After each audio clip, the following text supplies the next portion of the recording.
Well, hi there, everyone, and welcome. So glad you stopped by. Today, we are going to do a really quick, super simple, and easy sweet and spicy pepper jelly using our green chili peppers and red and green bell peppers. This recipe is going to come together really quickly because our Thrive Life ingredients are already prepped.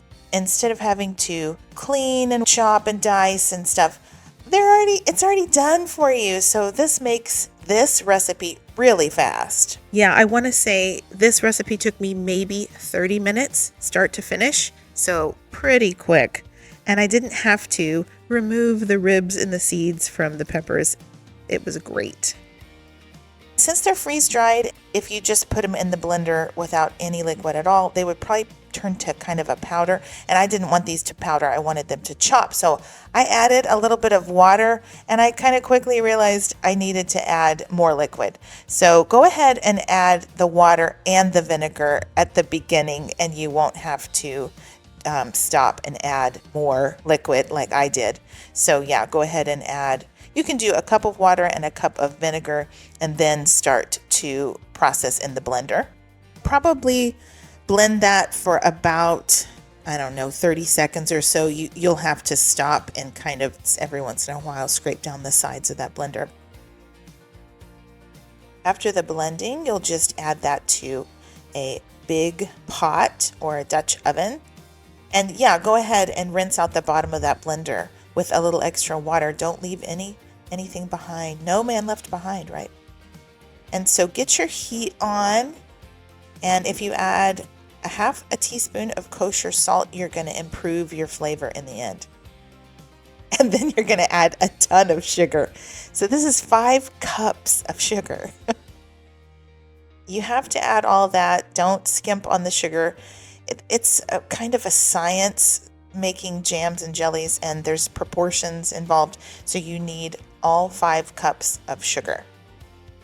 Just stir it carefully. You don't want your sugar flying out of your pot, but there's actually enough liquid in there for it to incorporate just fine. So just be patient with it and stir it, and it will come together. I gave mine a taste, and there was just not enough heat for me.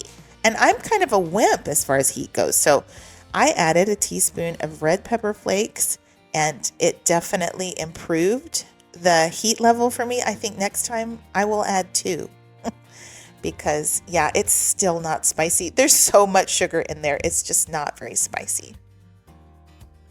All right, I brought that to a boil, but as I stirred it, I was able to stir down the boil. So that means it wasn't an actual boil for this. See how it stopped boiling there after I stirred? You need to let it continue to cook. You're still on medium heat, and you want it a steady boil, meaning you want to be able to stir that and have it continue to boil. See how that is continuing to boil after I stirred it? That's what you want to do. And you need to let it go for 3 minutes like that. And then it's time for your pectin. So I am using a liquid pectin here, and it's the entire pack goes in.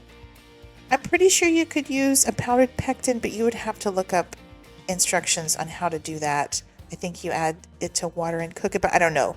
This recipe is for a liquid pectin. Give that a stir, and then you let that boil for an additional 3 minutes, but don't stir it. Just leave it alone and let it go. After those 3 minutes, you'll remove it from the heat.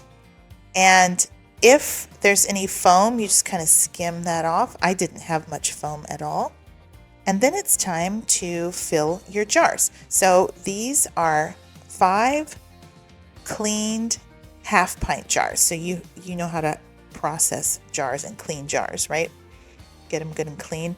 I am going to make this into a freezer jelly or a freezer jam, and so I am not going to go past this point and process them and can them.